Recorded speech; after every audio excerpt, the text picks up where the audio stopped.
오늘 성령 강림 주일이고요. 오늘 여러분들과 함께 성령님에 대해서 이야기하고자 합니다. 잠시 같이 기도할까요? 우리 손을 잠시 주님께 올려드립시다. 그분께서 가장 존중이 여김을 받으시도록 우리 주님을 초대하길 원합니다. 성령 하나님, 이 시간 당신을 환영합니다.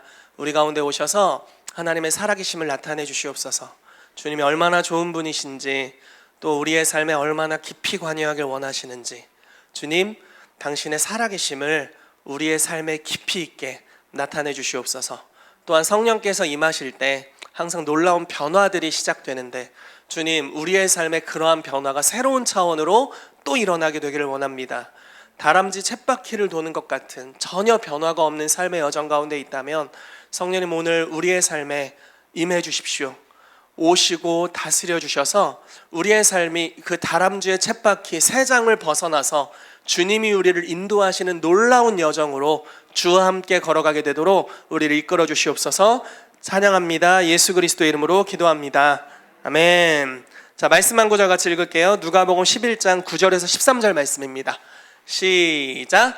내가 또 너희에게 이르노니 구하라 그러면 너희에게 주실 것이요, 찾으라 그러면 찾아낼 것이요, 문을 두드리라 그러면 너희에게 열릴 것이니 구하는 이마다 받을 것이요, 찾는 이는 찾아낼 것이요, 두드리는 이에게는 열릴 것이니라. 너희 중에 아버지 된 자로서 누가 아들이 생선을 달라 하는데 생선 대신에 뱀을 주며 알을 달라 하는데 전갈을 주겠느냐. 너희가 악할지라도 좋은 것을 자식에게 줄 줄 알거든 하물며 너희 하늘 아버지께서 구하는 자에게 성령을 주시지 않겠느냐 하시니라. 아멘. 와, 하나님이 주실 수 있는 것 중에 최고 좋은 게 성령님이시다라고 이야기를 하고 있습니다. 예를 들어 여러분들에게 주님께서 여러분들이 주님께 주님 돈을 주세요 라고 이제 기도를 하는 거예요. 주님 너무 돈이 부족해요, 돈을 주세요 해서 기도했는데 주님이 성령님을 딱 보내주면 성령님 말고요 돈 달라니까요, 이렇게 할 수 없는 분이에요. 왜냐면 성령님 안에 모든 것이 있어요. 아멘. 성령님 안에는 모든 것이 속해 있어요. 그래서 그분을 구하는 게 항상 정답이고, 그분으로 충만함을 받으면 삶의 모든 영역에 있어서 최고의 축복을 누리게 됩니다. 그래서 가장 좋은 선물이세요. 오늘 나갈 수 있는 데까지 나가보도록 하겠습니다. 네, 오늘 성령님이 누구신지 좀 짧게 살펴볼 거고요. 성령님이 임하실 때 하나님의 나라가 임한다라고 성경이 이야기하고 있는데, 그 부분에 대해서 이야기를 좀 하면서 그게 어떤 순서로 또는 어떤 방식으로 이루어질 수 있는지 그 과정들을 좀 볼 거예요. 그리고 성령님 임하실 때 변화들이 시작되는데 그 부분을 좀 살펴보고요. 가장 좋은 선물이신 성령님을 우리 직접 받는 시간들을 갖도록 하겠습니다. 자, 성령님이 누구신지 말씀 한 구절만 딱 읽어볼게요. 사도행전 10장 38절 말씀 시작. 하나님이 나사렛 예수에게 성령과 능력을 기름 붓듯 하셨음에 그가 두루 다니시며 선한 일을 행하시고 마귀에게 눌린 모든 사람을 고치셨으니 이는 하나님이 함께 하셨습니다. 자, 이 말씀에 보면요, 성삼위 하나님이 다 등장하세요. 우리가 하나님의 신비를 이야기할 때 하나님은 한 분이시지만 세 위격을 가지고 계시다, 이렇게 표현하고 있어요. 이게 다 사실 논리적으로 설명할 수 없는 영역이에요. 그럼 뭐 샴쌍둥인가 이 논리적으로 설명이 불가능한 영역입니다. 그런데 어쨌든 성경에서는 하나님은 한 분이시다라고 이야기하지만 그 한 분이신 하나님이 아버지 하나님, 아들이신 예수님, 하나님의 영이신 성령님, 이렇게 세 위격, 세 인격을 가지신 분으로 각각 표현되고 있고요. 오늘은 그 세 분 중에 한 분이신 성령님에 대한 이야기를 하려고 합니다. 자, 이 말씀을 보면은 여기 이제 아버지 하나님이 어디 나오죠? 어떤 단어로? 네, 하나님이라는 단어로 아버지 하나님이 나오는 것 같아요. 그리고 아들 예수님은 뭐라고 나옵니까? 네, 나사렛 예수에게 성령님은 저기 성령 이렇게 나와 있죠. 성령님으로 표기되어 있습니다. 그래서 여기 성삼위 하나님이 다 등장하고요. 각각 역할이 좀 다르신 것 같죠. 네, 아버지는 성령님을 부으셨어요. 그리고 예수님은 받으셨죠. 그리고 성령님은 능력으로 역사하고 계시는 모습을 볼 수 있어요. 성경에 이런 구절들이 꽤 많이 있습니다. 창세기 1장에도 이런 말씀이 있죠. 땅이 혼돈하며 태초에 하나님이 천지를 창조하시니라. 땅이 혼돈하고 공허하며 흑암이 깊음 위에 있고 여호와의 신이 수면 위에 운행하시니라. 여호와께서 이르시되 빛이 있으라 하시며 빛이 있었고, 이렇게 나오잖아요. 그래서 하나님이 천지를 창조하시는 이런 큰 모든 것을 담당하고 계시고요. 성령님은 그 창조될 영역 위에 능력으로 운행하고 계셨고, 우리가 요한복음 1장 말씀을 살펴봤더니 하나님이 이르시되 그 로고스의 말씀으로 예수 그리스도께서 창조의 말씀으로 역사하신 것을 볼 수가 있습니다. 그래서 삼위일체 하나님이 다 등장하는 모습을 볼 수 있어요. 그래서 성경에는 곳곳에 성령님의 행적에 대해서 나와 있습니다. 자, 우리 그 글을 좀 읽어볼게요. 보겠습니다. 하나님은 한 분이시지만 서로 다른 세 위격으로 아버지, 아들, 성령님으로 불리십니다. 위의 말씀에는 성삼위 하나님이 등장하시며 인류의 구속을 위한 각자의 역할을 하시는 것을 볼 수 있습니다. 또한 신성의 각 인격체마다 개별적으로 나타내심으로써 분명한 기능과 성격을 지니고 계십니다. 성령님은 아버지와 아들과 마찬가지로 우리가 그분에게 와서 그분과 더불어 살고 또 그분과 함께 친밀하게 동행하면서 우리의 일상생활 속에서 그분의 역할의 중요성을 인정하기를 원하십니다. 아멘. 자, 아버지는 하나님 보좌에 계십니다. 그리고 아들 예수 그리스도께서도 보좌 우편에 계십니다. 그리고 성령님이 지금 저희와 함께하고 계십니다. 그것만 봐도 주님이 성격이 얼마나 좋은지 알 수 있어요. 여러분, 우리가 모두와 친하게 지내는 게 가능한가요? 쉽지 않아. 아까 제가 우리 세 가족분들에게 가족은 지지고 볶는다고 했는데 쉽지 않아.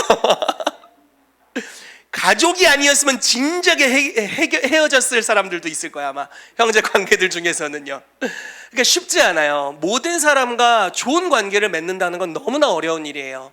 근데 성령님은 예수를 믿는 자 한 분 한 분 가운데 다 임하고 계세요. 그리고 다 그들의 말을 들으시고 축복하시고 굉장히 온유하시면서도 명확한 진리가 있으셔서 우리를 진리 가운데로 이끌어 주세요. 그래서 성령이 인도하시는 삶의 여정을 살아가게 되면 하나님의 말씀이 우리의 삶에 성육신되고 성취되는 영역으로 들어가게 됩니다. 각자 다 다른 영역이 있었지만 다 다른 성격의 기질을 가지고 있지만 성령님은 우리를 모두 다 그렇게 인도하실 수 있는 너무 좋은 인격을 가지신, 인격이라는 표현이 사실 그렇죠, 신격을 가지신 하나님이세요. 그리고 그 하나님의 놀라운 성품, 신의 성품 가운데로 우리를 동참시키시는 분이다라고 베드로를 통해서 하나님이 말씀하고 계십니다. 또한 성령님은 성경의 저자가 되시고요, 우리 가운데 능력을 부으시는 분이고, 성령님에 대한 소개는 한도 끝도 없죠. 우리가 계속 이야기할 수 있어요. 그래서 성령님께서 성삼위 하나님 모든 분들과 동일한 위격을 가지신 하나님이시다라는 것을 기억하고 넘어가도록 하겠습니다. 자, 성령님과 하나님의 나라에 대한 이야기를 좀 해보려고 합니다. 마태복음 12장 28절 29절 말씀 같이 읽어볼게요. 시작. 그러나 내가 하나님의 성령을 힘입어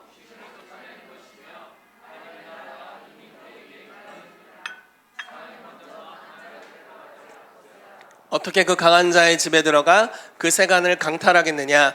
결박한 후에야 그 집을 강탈하리라. 아멘. 자, 이 말씀에서 제가 짧게 좀 살펴볼게요. 성령을 힘입어 귀신을 쫓아내면 하나님의 나라가 임했대요. 그러니까 무슨 말이냐면 성령님이 임하시면 하나님의 나라가 임한대요. 자, 여러분들의 삶에 성령님이 임하시기를 축복합니다. 여러분들이 하나님의 나라에 대한 오해가 있지 않다면 만약에 하나님의 나라가 진짜 안 좋은 나라다, 그럼 성령 오시면 큰일 날 것 같아요. 근데 하나님의 나라가 만약에 너무 좋은 나라다, 그렇다면 성령님이 꼭 오셔야 될 것 같아요. 성령님이 임하시는 곳에 하나님의 나라를 가지고 오신대요. 저는 예전에 하나님의 나라가 이 땅에 임하는 것을 좀 극단적으로 생각했던 적이 있습니다. 하나님의 나라가 내 삶에 임하면 나는 재물을 추구하면 안 돼. 나는 그지같이 살아야 돼. 나쁜 차를 타고 최대한 중고차이지만 그래도 굴러가는 차, 기름은 좀 먹어주는 차, 이런 차를 끌고 이따만한 바퀴벌레가 등장하는 집에서 단칸방에서 아내와 아이를 데리고 주여 내 생명은 주의 것입니다. 오늘 주께서 양식을 주시지 않으면 굶어 죽사오니 양식을 주옵소서라고 기도하며 살아가는 삶을 하나님의 나라를 경험하고 그 나라를 위한 삶이라고 생각했던 적이 있어요. 여러분들도 그러신 적 있나요? 그리고 주님은 그리스도인들의 삶을 어떻게든 십자가에 죽여가지고 주님의 영광을 드러내는 여정으로 들어가게 하시는 분이라고 생각했던 적이 있어요. 그런데 물론 그 모든 것들은 자발적으로 그리스도 안에서 일어날 수 있어요. 그런데 하나님의 나라가 어떤 곳인지를 살펴볼수록 내가 하나님에 대해 많은 오해를 하고 있구나라는 걸 깨달았습니다. 여러분, 주기도문 말씀에 보면 하나님의 나라가 어떤 곳인지 아주 뚜렷하게 나와 있습니다. 뜻이 하늘에서 이루어진 것 같이 땅에서도 이루어지이다. 이건 뭐 여러 가지를 표현하는 거죠. 하나님의 뜻은 하늘에 다 이루어졌대요. 즉 천국의 상태가 하나님의 뜻이라고 말씀하고 있어요. 천국에는 질병이 없죠. 천국에는 가난이 없어요. 지나가다가 돌에 걸려 넘어졌는데 알고 봤더니 황금이었어. 뭐 이게 천국이잖아요. 문 열다가 문을 너무 세게 열어서 부서졌는데 진주문이었고 뭐 이런 거잖아요. 그게 천국이에요. 가난이라고는 눈을 씻고 찾아볼 수 없는 곳이 천국. 그리고 분열도 조금도 없어요. 서로 미워할 줄을 몰라. 시기 질투, 그게 뭐지? 네, 어린이가 독사굴에 손 넣고, 제가 저희 아이가 어렸을 때 저희 집 고양이 굴에 우리 아이가 손 넣을까봐 우리 집 고양이들이 있는데 애가 거기다 손 넣을까봐, 무식한 고양이가 그냥 이렇게 해버릴까봐 우리 아들한테 그냥 고양이 굴에 손 넣지 마 이렇게 막았는데, 천국은 그런 걱정을 할 필요가 없대요. 그냥 갑자기 이렇게 해도 동물들이 놀래도 해치지 않아요. 너무너무 평화가 가득한 곳이에요. 완전한 곳이에요. 완전한 화목함이 있는 곳이 천국이래요. 근데 그 나라가 이 땅엔 아직 와 있지 않대요. 근데 어떻게 하면 그 나라가 오냐? 성령님이 임하시면 그 나라가 임한대요. 그렇다면 여러분, 하나님의 나라를 구하는 것은 너무너무 좋은 걸 거예요. 자, 다른 표현을 써볼게요. 자, 마태복음 6장 31절 33절 말씀 읽어보겠습니다. 시작. 그러므로 염려하여 이르기를 무엇을 먹을까 무엇을 마실까 무엇을 입을까 하지 말라. 이는 다 이방인들이 구하는 것이라. 너희 하늘 아버지께서 이 모든 것이 너희에게 있어야 할 줄을 아시느니라. 그런즉 너희는 먼저 그의 나라와 그의 의를 구하라. 그리하면 이 모든 것을 너희에게 더하시리라. 아멘. 자, 이 말씀을 그냥 딱 보면은 여러분들의 이전의 신앙생활의 패러다임을 가지고 이 말씀 보면 어떤 느낌이 드세요? 염려하지 마. 뭘 먹을지, 마실지, 입을지 염려하지 마. 이건 다 이방인들이나 구하는 거야. 기도하지 마라. 이 제목 가지고. 약간 이런 느낌으로 들리지 않으세요? 이 제목 가지고 기도하지 마. 그럼 아니 불신자보다 못한 거야. 약간 이런 느낌이 들지 않나요? 근데 주님 뭐라고 말씀하시는 거예요? 사실 이 제목 가지고 기도하지 말라고 이야기하는 게 아니라, 이 제목은 너희가 기도해야 될 주제에 훨씬 못 미치는 아주 작은 걸 구하는 거야. 네가 그 나라와 그 일을 구하면 이 모든 게 거기 포함되어 있어. 이렇게 이야기하는 거잖아요. 여러분, 재정을 구하지 마세요.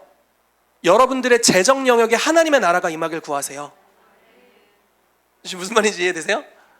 주님 500만 원 없어요. 500만 원 이렇게 구하지 말고, 주님 내 경제, 내 재정 상태에 하나님의 나라로 임해 주십시오 이렇게 구하래요.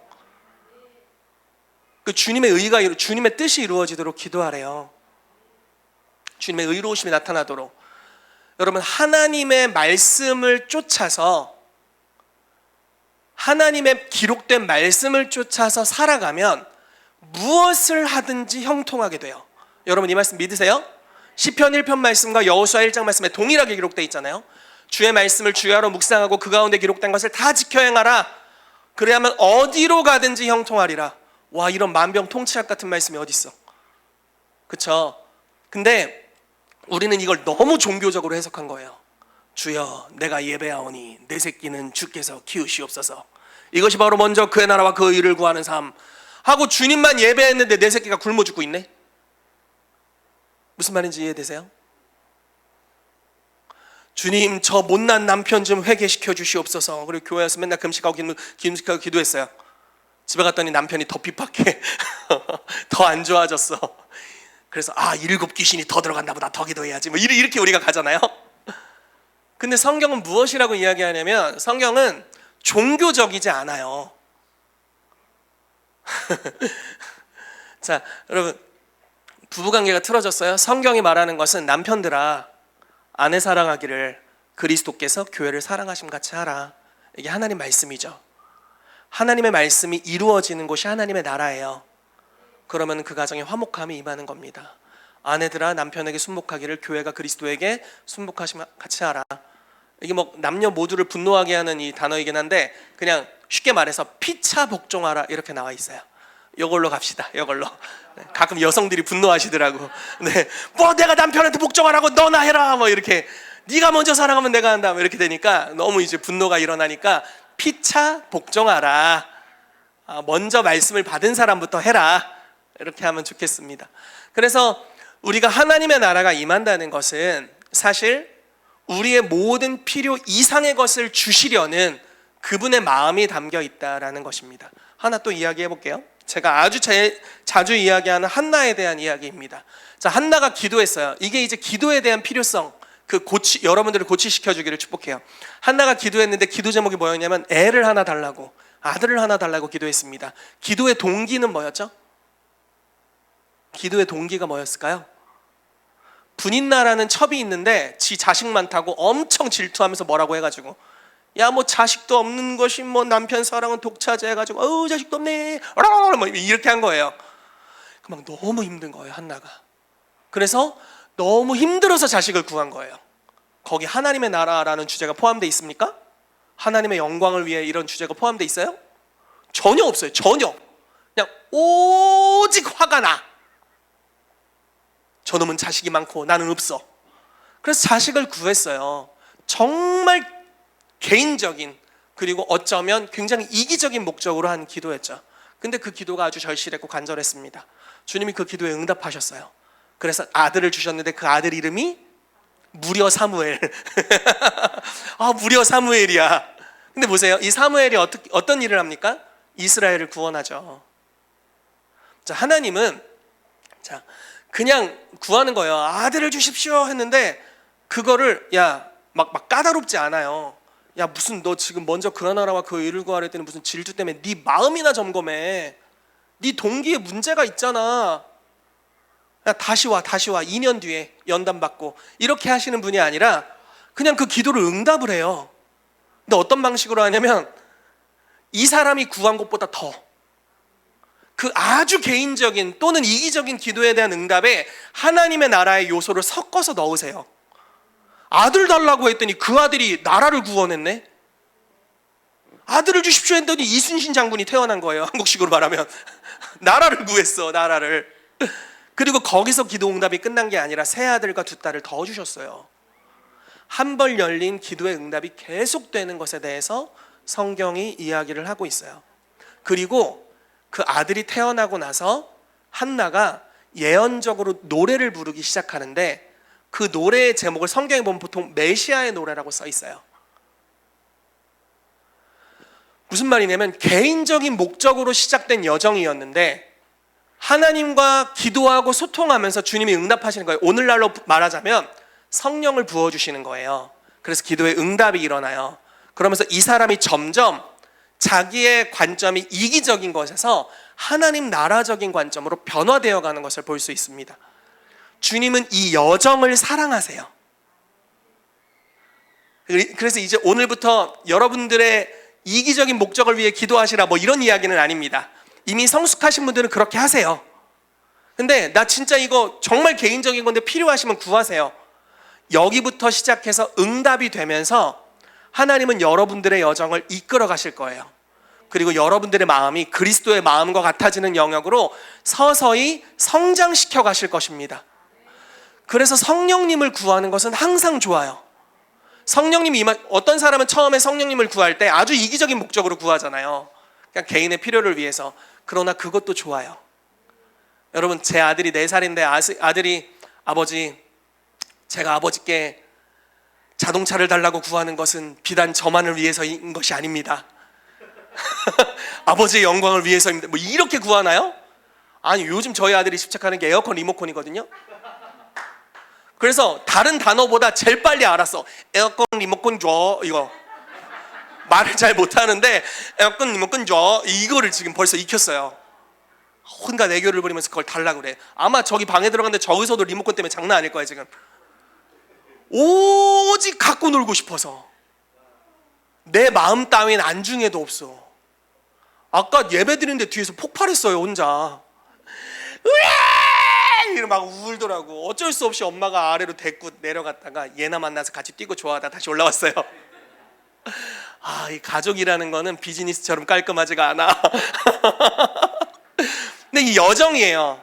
아이에게 전혀 목적이 거룩하지도 않아. 어떻게 주일 신성한 예배 시간에 교회 리모컨 성물을 지가 가지고 키겠다고 하는 건지 전혀 거룩하지 않지만 우리가 들어줄 수 있는 환경 안에서 그걸 응답해 주는 거예요. 그러면서 아이가 뭐를 알아요? 아빠가 나를 사랑하는구나. 이런 것들을 아는 거예요.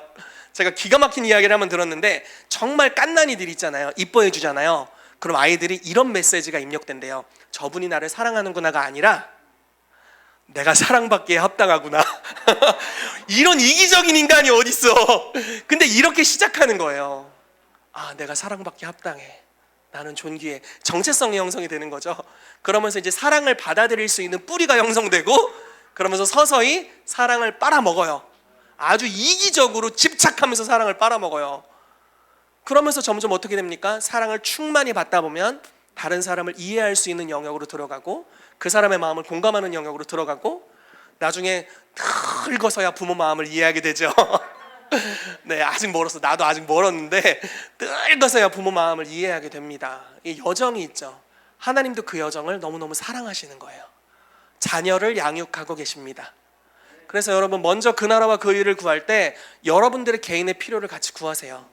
오히려 이렇게 기도하세요. 주님, 저의 재정에 하나님의 나라로 임해 주십시오.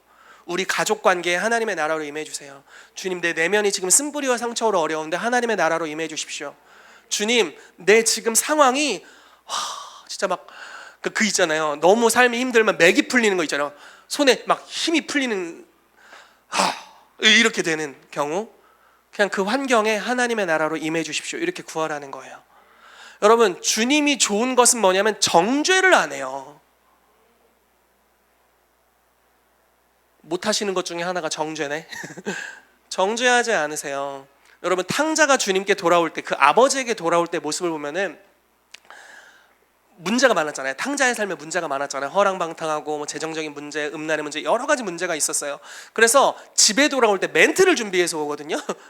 아버지, 내가 아버지의 아들이라 일컬음을 감히 받지 못하고 종 중에 하나로 여겨주십시오. 이렇게 멘트를 준비했는데 멘트를 다 치기도 전에 입을 막아버렸어. 그리고 자기 스스로 합당하지 않다고 여기고 있는데 합당하게 여기세요. 그게 아버지의 사랑이죠. 조금의 정죄가 없어요. 그리고 내가 내 입술로 감히 하나님의 나라의 유업을 구하지 못할 때부터 그냥 반지를 껴버려요. 그게 그리스도의 마음입니다. 성령을 이 땅에 부어주길 원하시는 주님의 마음이에요. 여러분, 그런 성령님을 경험하게 되시기를 예수 이름으로 축복합니다. 이제 끝낼 때가 됐어. 네. 그래서 이 시간 축복하는 것은 성령이 임하시면 하나님의 나라가 우리의 삶에 임하게 됩니다. 근데 그 하나님의 나라는 너무 좋은 곳이에요. 하나님의 나라가 우리의 재정에 임할 필요가 있어요. 하나님의 나라가 우리의 관계에 임할 필요가 있습니다.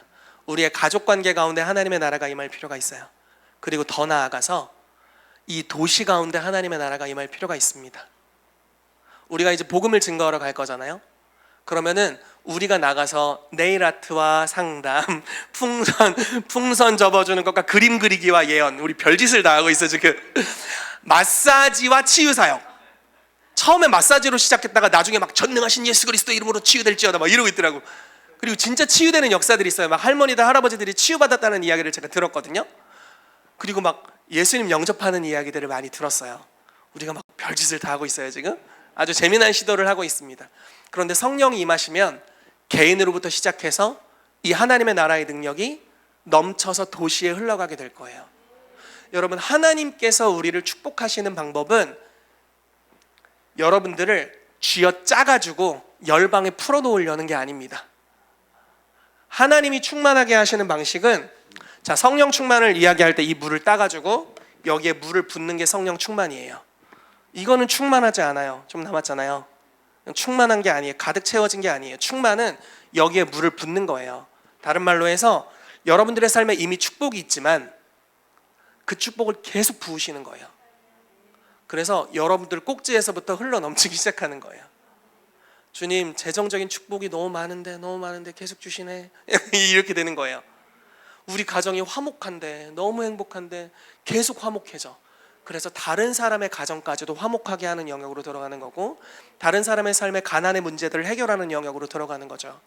우리의 삶에 하나님의 권능이 계속 풀어져서 내 병든 몸을 치유하셨는데, 이 권능이 계속 흘러넘쳐서 다른 병든 자들을 고치는 영역으로 들어가는 것입니다. 여러분들의 삶이 그렇게 되기를 정말 축복합니다. 주님은 일하는 소의 입에 망을 씌우지 않는데요. 소가 밭에서 일을 해요. 우리가 세상에 가서 하나님의 나라의 일을 합니다. 만약에 우리가 어떤 사람에게 당신의 삶에 하나님이 재정적인 축복을 주길 원하십니다 하고 예언하고 선포해 줬어요. 축복이 빵 터졌어요. 아, 좋겠다. 이게 아니라 여러분들을 지나갔어요. 여러분들에게 이미 그 축복이 입혀졌다고요. 자, 할 말이 너무 많아. 할 말이 너무 많아. 근데 하지는 못하는데, 하나님이 어떤 분이신지에 대한 계시가 있는 만큼 우리가 받을 수 있어요. 그래서 제가 이런 얘기를 계속 떠드는 거거든요. 자, 다시 얘기해 볼게요. 성령이 임하셨을 때 우리가 오직 받을 수 있는 것이라고는 나와 전혀 상관없이 다른 사람을 축복하는 능력이라고 여러분들이 여기신다면, 성령이 임하실 때 여러분들은 그 혜택에서 제외될 거예요. 왜냐하면 잘못된 믿음의 사고방식을 갖고 있기 때문에 성령님이 거기 제한되세요. 성령님이 임하시면요, 모든 것이 쏟아부어져요. 왜냐하면 그분이 올 때 하나님의 나라가 오거든요. 병이 치유되고 재정적인 돌파가 모든 영역에 다 좋아져요. 근데 여러분들이 만약에 제한적인 하나님에 대한 인식을 갖거나 하나님에 대한 오해의 상처를 가지고 있다면 하나님이 거기서 제한되세요. 성령님은 예수님의 재림까지 우리를 강제하지 않아요. 자, 예수님이 재림하실 때는 어떤 일이 일어날 거냐면, 찌른 자도 그분을 볼 것이다, 이렇게 얘기해요. 아무리 강팍한 자도 그분의 진짜 영광이 나타나면 다 회개해요. 왜냐면 그거는 강팍할래야 강팍할 수 없는 완전한 영광이거든요. 보면 그냥 인생 헛살았다, 이런 생각이 들 거예요. 여러분, 그런 얘기 들어보시죠? 그 사후 세계를 경험했다가 살아나신 분들 이야기. 한순간에 인생의 모든 과정들이 이렇게 파노라마처럼 지나간대요. 그리고 엄청나게 따뜻한 빛이 자기의 삶을 이렇게 감싸는 것들을 느낀대요. 그리고 다시 살아났을 때는 이전 사고방식으로 살아갈 수가 없대요. 하나님의 영광을 경험하게 되면, 제한 없는 영광을 경험하게 되면 여러분들은 더 이상 자유의지를 사용할 수 없게 돼요. 그 영광이 너무 강력하기 때문에 자유의지라는 것이 없어져요. 그런데 주님이 재림하시기 전까지는 우리를 그분을 인격적으로 환영하는 만큼, 아는 만큼, 깨닫는 만큼 그분을 경험하도록 스스로를 제한하셨어요. 왜냐하면 진짜 사랑을 하고 싶으셔서. 자유의지를 사용하고 선택하는 게 진짜 사랑이잖아요. 그래서 하나님을 알게 되시기를 정말 축복해요. 하나님을 확장적으로 알게 되시기를 축복해요. 단지 하나님은 교회에 갇혀있는 분이 아니에요. 하나님은 세상보다 크신 분이십니다. 여호와의 전의 산이 모든 산들 위에 뛰어나게 될 거예요. 그래서 세상 사람들이 여호와께 물으러 올 거래요. 하나님은 세상의 재정 영역에 있어서도 가장 탁월한 지혜를 가지고 계세요. 왜냐하면 하나님 나라는 재정에 문제가 없거든요. 왜 문제가 없을까요? 그냥 주님이 부자라서? 아니요. 주님이 완전한 지혜로 통치하기 때문입니다. 그리고 그 지혜에 가장 연결되어 있는 사람들이 여러분들이세요. 주님의 자녀니까요. 말씀을 상속받은 자들이잖아요. 화목함에 있어서도, 모든 문제에 있어서도. 근데 그 하나님의 나라를 가져오시는 주체가 바로 성령님이십니다. 성령님을 확장적으로 이해할 때 성령의 충만함을 받는다는 것은 모든 영역의 축복을 받는 것입니다. 여러분, 이 시간 마지막으로 축복합니다. 성령님이 여러분들의 삶에 임하게 되기를 바랍니다. 그리고 주님의 임재 안에서 여러분들의 삶의 모든 문제들이 해결되기를 축복합니다. 그리고 여러분들의 삶을 채우고 여러분들의 문제를 해결하신 성령님이 여러분들을 통해 다른 사람들에게로 흘러가게 되는, 그리고 이 도시에게로 흘러가게 되는 은혜가 있게 되기를 예수 이름으로 축복합니다. 우리 같이 기도하도록 하겠습니다.